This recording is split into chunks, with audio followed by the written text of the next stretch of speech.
Oke, jadi bagi kalian yang menonton video kali ini, sebelum kalian melanjutkan video kali ini, wajib disarankan bagi kalian untuk menonton part satunya, karena di part satu itu akan menjelaskan bagaimana isu SARA itu terjadi dalam kehidupan. Dan nanti di part 2 ini akan menjelaskan bagaimana ada nggak sih pengaruh politiknya di dalam isu SARA ini.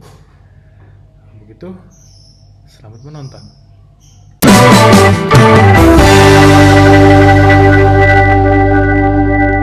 Mungkin lanjut ke pertanyaan selanjutnya ya. Mungkin dia agak simple. Bisa nggak kalian ceritakan satu miskonsepsi yang orang lain atau orang-orang itu selalu anggap terhadap suku, ras atau agama atau antar golongan kalian? Contoh dari aku sendiri ya. Banyak miskonsepsi yang salah itu adalah aku agama Buddha. Dari dulu tuh orang selalu bilang, kenapa sih agama Buddha tuh harus selalu bakar-bakar barang? Itu mungkin teman-teman tuh mungkin juga pernah dengar.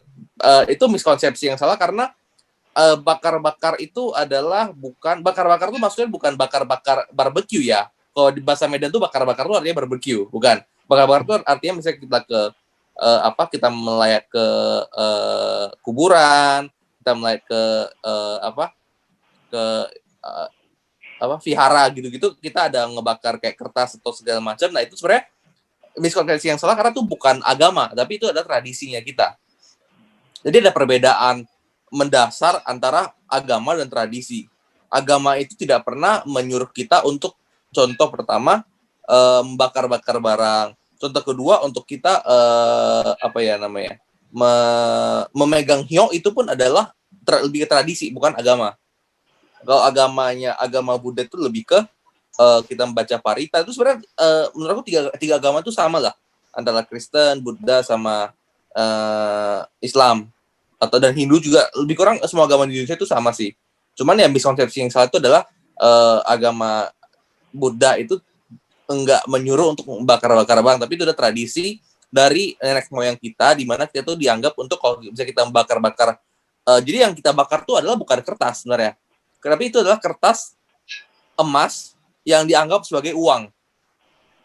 Ada juga kertas yang berbentuk seperti mobil. Ada kertas berbentuk seperti baju gitu-gitu segala macam, itu dibakar. Ini supaya teman-teman ngerti ya, kita tuh ngebakar itu karena kepercayaan kita adalah apa yang kita bakar itu, api itu kan sampai ke atas, asapnya kan sampai ke atas.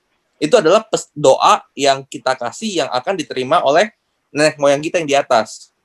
Sama seperti hyo juga. Hyo itu dibakar, kenapa? Karena doanya kita itu dibuatkan seperti di hyo. Jadi saat kita mendoa, kita membakar hyo dan kita berdoa, asapnya itu akan naik ke atas. Ibaratnya doa kita itu akan diangkat ke atas kepada yang di atas untuk untuk dikabulkan atau gimana gitu ceritanya. Nah, jadi seperti itu. Jadi itu miskonsepsi dari aku pribadi mengenai agama dan kepercayaan yang berbeda gitu. Mungkin teman-teman lain bisa nggak sharing pengalaman yang sama? Miskonsepsi yang semua orang itu menganggap padahal salah gitu sebenarnya gitu. Gue lanjutin ya kali karena kan ini Oke. Sama-sama Cina. Jadi gue pernah tuh diucapin kayak selamat hari raya Imlek ya, selamat hari raya buat agama Buddha gitu, kayak Imlek agama Buddha kayak enggak bro, ini buat orang Cina doang bro, bodo amat agamanya apa, ada yang Islam ngerayain kok gitu, malah Islam enak 2 kali dapat duit kan setahun. Tuh. Jadi gimana ya, itu banyak sih orang yang mungkin lack of knowledge tentang budaya, dan gue nggak mau nyalahin orang, itu kan emang nggak dipelajarin di sekolah. Cuman ya keep an open minded itu bagus, kayak dengar pendapat orang lain gitu, kayak persepsi dari sisi satu lagi gitu. Dan gue juga pernah kayak ini, mungkin kayak waktu gue masih SMP kali ya, karena gue masih kecil pokoknya. Ada teman gue yang Kristen, Protestan, kayak dia lagi ngobrol-ngobrol gitu, iya nggak boleh pegang dupa gitu-gitu. Terus gue nanya dengan polos ya, kenapa nggak boleh pegang dupa? Karena kan gue pengen tahu ya, kenapa nggak boleh, pegang-pegang aja nggak sih? Gitu kayak. Dia bilang ya, nggak boleh gitu. Kenapa gitu? Gue pengen tahu kenapanya, bukan boleh nggak bolehnya gitu kan. Tetap dia nyolot nggak boleh gitu, malah digas gue. Jadi kayak ya udah, gue nggak mau jawab aja. Jadi ya adalah bagian-bagian dari masyarakat Indonesia maupun agamanya apapun itu yang mungkin belum terbuka lah dengan wawasan yang ada di sisi lainnya. Dan itu sangat disayangkan gitu kan. Sebenarnya kalau kita mau respect orang lain, ya kita harus mengerti situasinya di sisi apa ya, seberang kita gitu loh. Di sepatu mereka tuh bagaimana harus dimengerti. Intinya gitu. Jadi kayak keep an open mind, kayak dalam masyarakat mungkin ya, meskipun kita ketemu orang yang close minded gitu ya, kita harus ngerti lah posisi mereka gimana. Apakah mereka memang upbringing mereka kayak waktu mereka besar itu ada di situasi di mana mereka terisolasi gitu, kayak di lingkungan yang nggak mengenal dunia luar, kayak mungkin kasusnya Nanda tadi. Mungkin dia ketemu orang-orang yang belum pernah terekspos dengan dunia-dunia yang beragam, jadi ya secara otomatis mungkin belum bisa menerima orang-orang yang memang mau embrace apa ya, keberagaman gitu. Oke. Jadi kita harus ngerti juga posisi mereka. Setuju. Boleh lanjut ke Nisa? Nisa dulu. Oh, oke. Sesuai giliran ya. Kalau Nisa gimana, Nisa? Kalau aku sih tadi apa ya? Ini tuh soal ini kan ya? Miskonsepsi. Oh ya. Miskonsepsi. Kalau kita tuh kalau di kita itu tuh ini kan, kalau di Jayapura itu, di Papua itu kan kita ngerayain hari raya apa aja. Jadi kalau pas lagi Lebaran kita open house, terus pas kalau misalnya lagi Natal kita juga open house. Jadi sama-sama saling open house. Tapi ada satu apa ya? Menurut aku tuh suatu stigma yang nggak boleh diucapkan. Misal kalau kita datang ke rumahnya orang Nasrani, terus kita bilang selamat Natal, itu nggak boleh. Terus begitu pun sebaliknya, orang Nasrani bilang ke kita waktu mau masuk ke pintu rumah pas kita bertamu gitu, bilang assalamualaikum, itu juga nggak boleh. Padahal kan sebenarnya itu sebuah salam yang sama-sama mendoakan, jadi kan nggak apa-apa. Kalau misalnya kita jawab assalamualaikum, terus orang menjawab waalaikumsalam, kan itu nggak apa-apa sebenarnya. Cuman di situ ada stigma yang pokoknya dibilang nggak boleh, karena ya udah yang penting kita cuma datang. Jadi di sana sapaannya kalau kita bilang assalamualaikum walaupun selamat Natal itu pasti ditegur. Jadi kalau datang ya selamat siang, selamat pagi, selamat malam. Padahal sebenarnya nggak apa-apa, karena itu sama-sama mendoakan aja, itu artinya kan sebenarnya. Itu sih yang paling tuh sama makan kue klepon.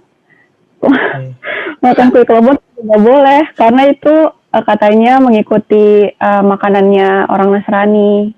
Kayak gitu. Padahal sebenarnya ya kalau lo mau makan klepon aja, itu kan makanan khas Indonesia, itu kan makanan budaya kan, maksudnya makanan orang-orang Jawa. Jadi kayak kenapa mesti disama-samakan, lo nggak boleh makan klepon, lo nggak makan kue putri salju karena itu makanannya orang Nasrani. Padahal sebenarnya itu tidak sama sekali, boleh-boleh aja, nggak ada kaitannya sama itu kuenya orang Nasrani, itu nggak ada sama sekali gitu.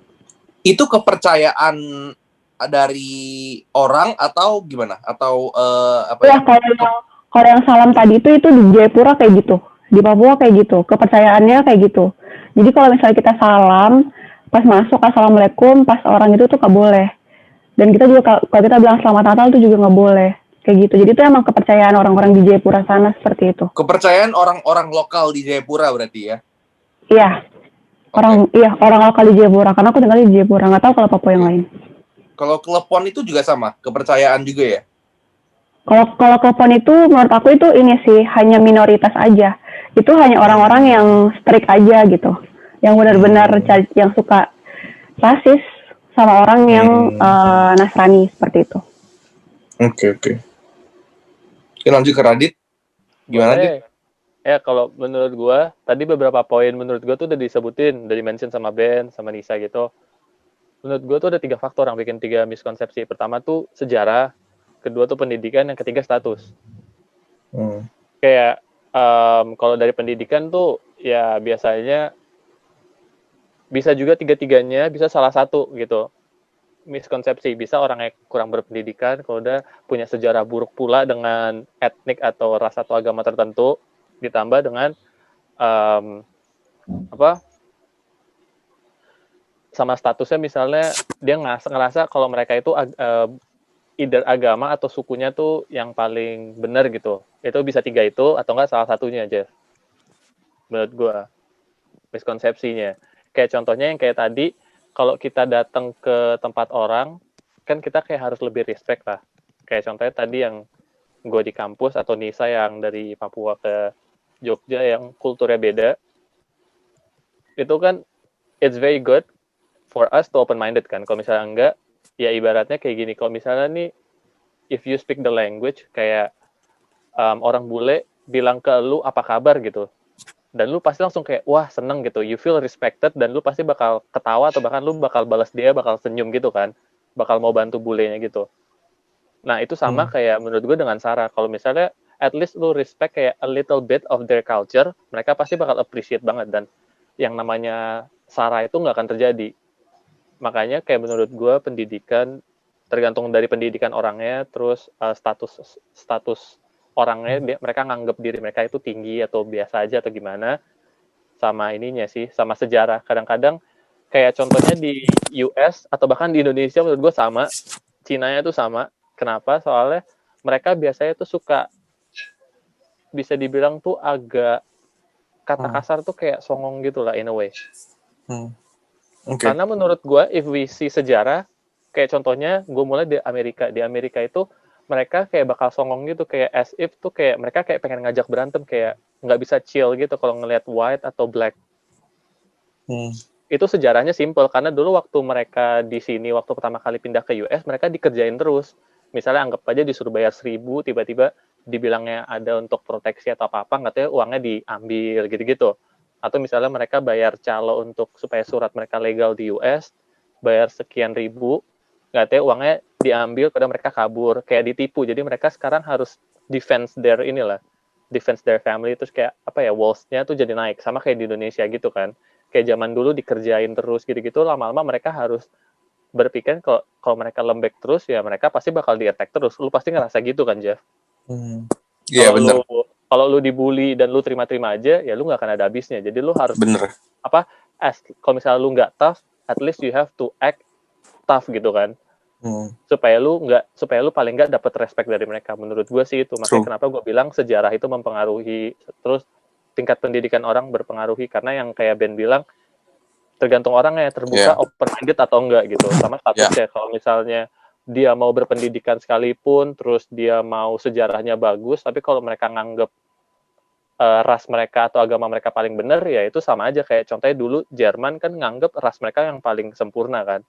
Itu yang makanya mereka nganggep bahwa nggak ada orang yang boleh ngalahin mereka, pokoknya semuanya tuh di bawah mereka. Jadi menurut gue konsepsi itu tergantung dari 3 hal itu, 3 faktor itu. Kalau kita bisa paling nggak respect, mestinya aman. Next one, Nanda. Bentar. Oke. Jadi kebetulan Mati Nisa lagi nggak enak badan, jadi dia mau les duluan. Oke, sure. Wah. Makasih ya sudah diundang. Iya, kasih. makasih. Ya, selamat malam semuanya. Selamat malam. Dadah. Makasih, bye-bye. Oke, jadi tadi si Nisa izin dulu karena dia sedang tidak enak badan. Nah, sekarang pertanyaan gue gini, kita dari tadi kan sudah membagi cerita tentang ya udah gitu loh. Kalau misalnya everyone has a different story dan culture-nya beda-beda gitu loh. Nah, sekarang pertanyaan gue adalah Sarah itu selalu dijadikan alat untuk berpolitik, gitu, untuk menjatuhkan musuh ataupun apapun. Dan tanggapan kalian hal-hal seperti ini itu bagaimana? Wajar menurut gue. Ya namanya juga nyari suara kan, kalau kita hitungan demokrasinya toh pasti akan dipakai setiap tahun dan pasti menjadi sebuah citra politik yang sangat powerful karena kita ngomongnya identitas kita, apalagi kalau kita udah bisa mengkonsepsi bahwa kita mereka itu udah luar biasa. Common enemy, politik itu harus ada common enemy. Kalau misalnya nggak ada common enemy, itu mereka bingung mau kemana arahnya. Kayak dari dulu sejarah pasti harus ada common enemy. Ya, tapi istilahnya harus ada itu hal yang disayangkan juga nggak sih maksudnya? Benar. Sangat disayangkan. Kenapa? Maksudnya gue inget masa-masa mungkin politik di US di mana kayak mereka malah mengembrace minoritas waktu zaman Obama, bukan malah kayak terpisah kayak sekarang, baik itu di US ataupun di negara-negara lainnya ya, kayak karena kan kejadian seperti ini kan banyak sekali, gak cuma di US, gak cuma di Indonesia. Iya, maksud gue sangat disayangkan aja kayak begitu. Tapi kan hal itu menjadi membuat ricuh politik nggak sih? Iya. Ya pasti ada resistance. Kalau misalnya mungkin yang kalau kasus kayak minoritas yang menjabat atau gimana tuh pasti ada resistance. Karena kan memang mungkin ya, tapi balik lagi pertanyaan ya, kan resistance ini datang dari orang-orang yang mungkin belum open minded. Jadi ya melihat dari masyarakatnya lagi, kayak seberapa banyak sih orang-orang yang belum open minded di demografi negara ini atau gimana. Kalau di US menurut gue sih zaman Obama ya, karena mungkin sekarang ya kok politiknya sudah sangat polar. Mereka masih terima lah, maksudnya ada perbedaan gitu-gitu. Minoritas menjabat, lumayan banyak kan minoritas menjabat. Orang Asian, sekarang mulai ada yang Muslim juga, ada juga orang yang dari background apa ya, mungkin Indian gitu, ada him kayak Native American. Ada kok. Iya. Ada juga udah mulai menjabat. Tapi mungkin di Indonesia itu ya kurang ini sih, demokrasinya mungkin kurang dewasa, jadi ya mereka belum bisa menerima ya hal-hal seperti ini gitu. Jadi sebenarnya kalau misalnya kita ngomong politik identitas tuh dari dulu tuh udah ada. Contoh paling simpel tuh gini, kalau misalnya kamu mau jadi presiden, wakilnya tuh harus cewek misalnya. Kenapa? Biar suara cewek itu lari ke kamu semua. Itu kan kayak, itu hal simpel yang kita dari kecil tuh udah diajarin seperti itu. Dari kita pemilihan ketua kelas, dari kita pemilihan OSIS gitu kan, itu kan udah biasa. Kalau misalnya cowok harus ada cewek biar suaranya imbang tuh gimana. Cuman kalau menurut aku itu sekarang itu makin menjadi-jadi tuh sejak tahun 2014. Dari pemilihan presiden Indonesia itu yang pertama. Itu kalau di Indonesia ya, maksudnya kita ngerasa politik identitas tuh ada tuh dari situ. Dimana kekuatan dari left wing itu atau konservatif group itu semakin kuat, dan adanya mereka juga dibantu, disokong oleh beberapa pionir di pemerintahan sehingga mereka itu merasa dominan. Dari situlah politik identitas itu ada gitu loh. Dan sebenarnya kalau ditanya siapa yang dirugikan dari adanya politik identitas, itu sebenarnya itu rakyat. Kita jadi terpecah belah, kita jadi ricuh, semua orang tuh rugi. Tapi sedangkan yang melakukan itu enggak rugi karena dia yang diuntungkan malah dengan adanya itu. Makanya sebenarnya it's just a dumb move that people commit to these stuffs without knowing the consequences that it can cause to future generations. Ini kita ngomong di Indonesia aja. Tapi ya. Gue mau clarify sih, Jeff, tadi lu boleh mention left wing itu siapa yang dimaksud itu? Lu bukan left wing, conservative group. Tadi salah maksudnya. Conservative group. Okay. Salah. Ya, boleh dielaborate mungkin lebih lanjut siapa sih conservative group ini? Karena kan mungkin kita semua orang tahu ya, conservative group itu contohnya kayak FPI misalnya gitu. Dari ini contoh simple dari kita kecil dari dulu itu FPI itu ada, cuman ya udah so-so aja. Tapi sejak 2014 itu they emerge jadi kuat banget, dan mereka berani ibaratnya contohnya mereka kayak apa sih what is the word ya, mereka masuk ke mall, mereka cek nggak boleh ada ornamen Natal misalnya gitu. Itu apa sih namanya term bahasa Indonesianya? Sweeping. Tapi mungkin intinya ya mereka menjadi kayak aktor politikal yang cukup signifikan di Indonesia. Malah kalau menurut gua itu bukan waktu 2014, malah tahun 2019 kemarin. Kalau misalnya ditarik panjang mundur, itu malah waktu pemilihan presiden Amerika, karena mereka yang pertama kali pakai politik identitas pertama kali, dan itu baru mulai dipakai di politik Indonesia. Lebih kelihatan gitu, dan itu terbukti waktu kemarin itu yang sampai ada demo berjilid-jilid, terus mulai ada masalah di Indonesia, itu menurut gue kan baru, karena apparently di US itu politik identitasnya it works gitu. Kalau 2014 nggak terlalu karena belum ada, tapi bukti nyata yang di Amerika dengan memainkan isu ras dan pokoknya identitas dari masyarakat di Amerika, dan itu berhasil, itu jadi kayak political ini model untuk semua Iya, di seluruh dunia. Kalau kita lihat itu kayak domino effect. Abis Amerika banyak negara-negara di nggak cuma di Asia, nggak di Eropa, bahkan di Amerika itu mereka jadi bermainnya tuh sama kayak antara mayoritas versus minoritas gitu, dan makin Iya. terasa. Dan Banyak gue ngerasa di contohnya Indonesia mulai terasa itu 2018 sampai pemilihan presiden 2019 dan makin meningkat sampai sekarang. Kalau itu menurut gue. Ya betul. Karena Makanya karena sangat disayangkan sebelum-sebelumnya kan sebenarnya kan lebih kepada figur ya. Kita ngomong di Iya. Indonesia kan waktu pemilihan presiden itu ada selalu figur. Coba kita lihat 2014. Jadi istilahnya yang diangkat waktu itu temanya adalah pemimpin yang merakyat, pemimpin yang dekat dengan rakyat.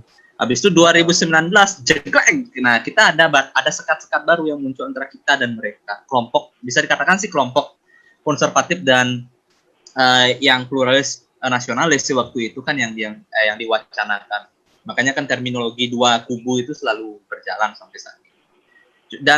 Dan itu memang benar sih dari tahun-tahun itu dari politik internasional dari US turun ke nasional, di daerah juga terasa.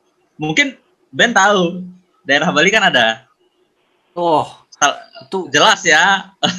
Itu jelas. jijik banget. Wah, itu Jangan sebut nama. aduh. Nah, gue nggak mau sebut nama sih karena Iya, jangan sebut. tidak perlu disebut orang itu. Tidak Iya, perlu Tidak perlu disebut. dikasih panggung.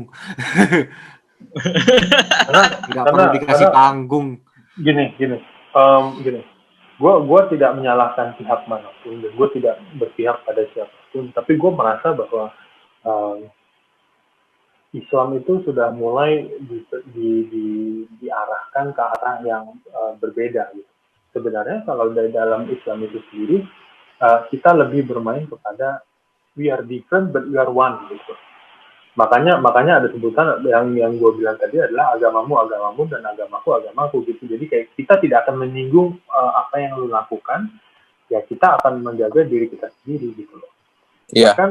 Bahkan kalau ada cerita Nabi dulu di zaman gue lupa di zaman siapa itu, akhirnya ya ketika dia berhasil membangun sebuah negara gitu, itu yang non muslim itu malah diberikan, ya udah kalian kalau mau ibadah ya ibadah, nanti muslim juga akan diberikan ibadah sendiri gitu. Jadi kita melihat itu sebagai fair gitu. Cuman entah kenapa saat ini Islam itu menjadikan sebuah kunci bahwa ini salah gitu.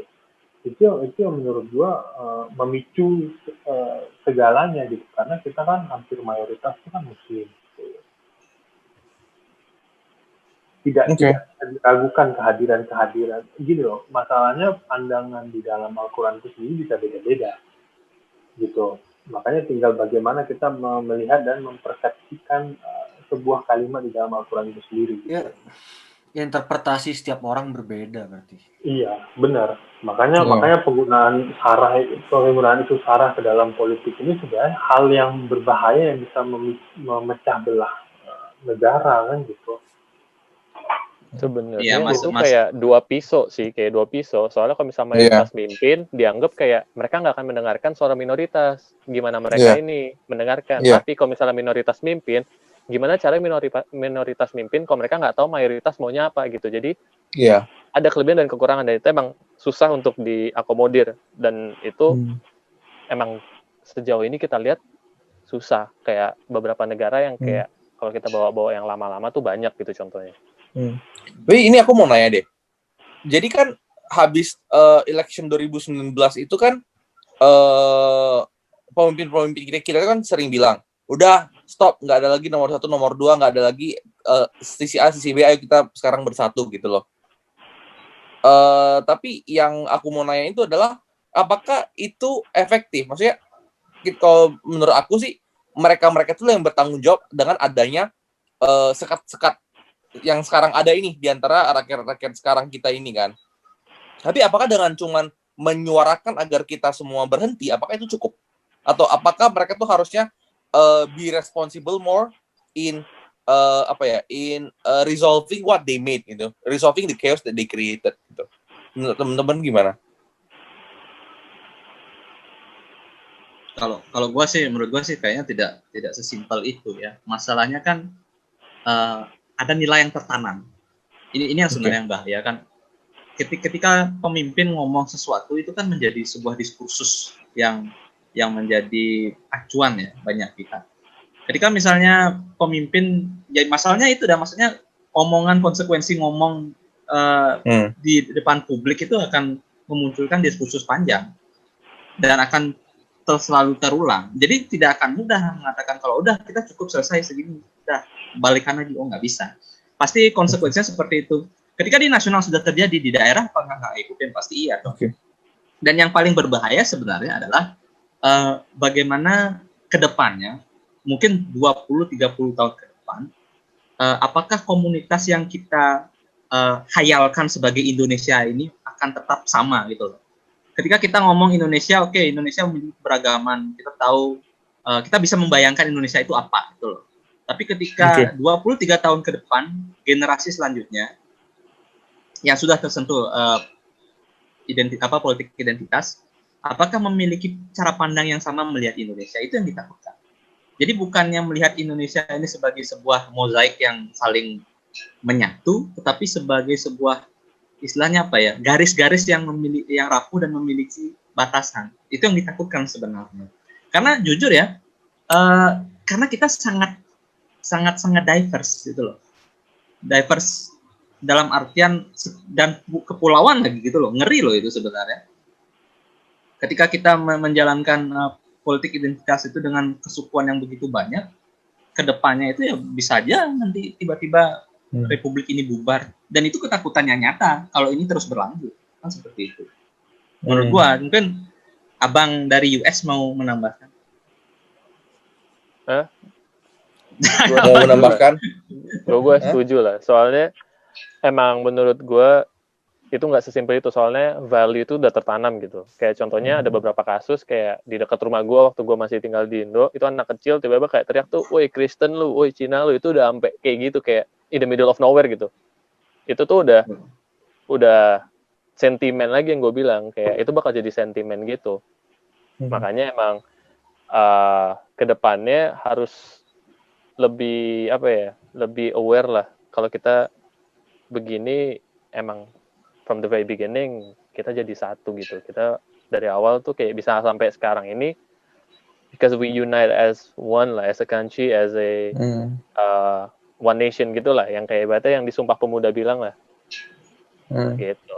Oke. Mungkin Ben? Benernya emang ini kan kembali lagi ke masyarakat di level grassroots-nya. Apakah mereka sudah embrace, maksudnya menghidupi lah nilai-nilai yang ditanamkan di negara ini gitu. Keberagaman, kebersamaan, saling respect satu sama lain. Itu kan juga belum tentu bisa terrealisasi sekarang. Karena kan memang faktanya memang belum sepenuhnya terrealisasi gitu.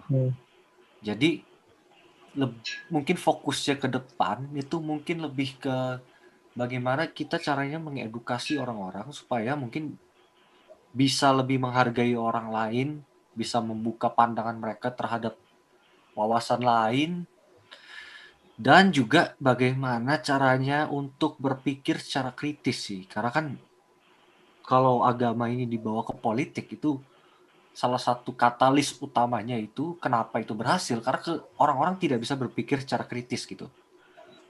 Nah, kalau memang orang-orang sudah berpikir secara kritis, maka retorik agama ini sebenarnya sudah tidak begitu efektif, dan juga ya demokrasi yang dewasa juga bisa berjalan dengan aman gitu. Karena orang-orang sudah bisa berpikir yang mana yang baik untuk mereka dan yang mana yang benar-benar tidak baik untuk mereka gitu. Oke. Itu aja. Oke. Ari? Kalau gue sih sebenarnya isu sara, hal-hal begini ini kan menjadi tenar gara-gara tidak kita pungkiri bahwa penggunaan media sosial itu semakin meningkat gitu. Akhirnya penyebaran info-info yang tidak enak itu kan menjadi lebih cepat penyebarannya. Jadi gue setuju apa yang dibilang Ben tadi bahwa seharusnya orang itu semakin mempunyai teknologi yang tersedia, dia harus menjadi orang yang semakin kritis. sehingga dia menggunakan teknologi itu dengan baik dan benar, jadi bukan asal sentuh saja. Makanya apa ya, moral bangsa, harga diri bangsa itu juga bisa dilihat dari produksi yang dilakukan oleh masyarakat ataupun warga negaranya sendiri gitu loh. Jadi for me, ya semoga warga negara Indonesia bisa menjadi lebih dewasa dari sebelumnya lah. Supaya kita sadar bahwa bangsa kita itu besar, bangsa kita itu penuh dengan keberagaman gitu. Dan bangsa kita itu bangsa yang unik gitu. Oke, mungkin untuk as a short one and to close, mungkin menurut aku itu ini sih, masyarakat harus lebih cerdas bahwa dengan adanya politik identitas itu yang dirugikan itu juga kita sendiri gitu loh. Bahwa kita itu cuma sebagai alat politik dari penguasa-penguasa di atas untuk to get what they want. Jadi yang disuruh ribut kita, yang kena juga kita, dan yang tanggung jawab juga kita. Jadi kayak menurut aku itu yang harus apa sih, masyarakat kita harus belajar bahwa it's useless, kayak itu nggak berguna untuk kita ngikut dalam hal seperti ini karena itu merugikan kita sendiri. Jadi setuju sama apa yang teman-teman bilang, kita harus lebih bisa lebih kritis, kita harus bisa lebih nasionalis, dan kita harus bisa lebih ini ya, menunjukkan bahwa kita itu bangsa yang kuat, bangsa yang solid, dan bangsa yang bisa mengedukasi sesamanya. Ada teman kita yang salah, kita edukasi. Ada teman kita yang buat salah, kita kasih tahu. Jadi jangan diam saja kalau ada kesalahan, tapi kita coba merubah masing-masing dari kita supaya kita bisa jadi lebih baik. Seperti kata di Bible itu ada iron sharpens iron, like man sharpens man gitu loh. Jadi kita itu bisa lebih tajam kalau misalnya ada sekeliling kita yang men-sharpen kita. Nah, jadi dari situ maka ayolah kita coba teman-teman semua itu untuk lebih meng-aware sama surrounding-nya, lebih together as a friends, as a family, try to bring up the best in us and try to tone down what's worse in our side gitu loh. Menurut aku itu sih. Oke, fruitful discussion. Ya, sebelum menutup, gue mau mengambil quotes dari Pak Karno. Oke. Pak Karno mengatakan bahwa perjuanganku lebih mudah karena aku melawan penjajah, perjuanganmu akan lebih susah karena melawan rakyat sendiri. Yuk, kita buktikan bahwa quote itu salah, statement itu salah. Kita Indonesia, kita Pancasila, kita keberagaman, kita Bhinneka Tunggal Ika. That's all for me. Terima kasih bagi yang menonton dan sejauh ini. Mungkin next kita akan membahas sesuatu yang lebih seru dan lebih menarik lagi. Jika ada salah kata dalam ini, kami mohon maaf karena kami hanyalah pemuda yang ingin membenarkan negara ini kembali ke jalan yang benar. Kami undur diri. Terima kasih, selamat menikmati episode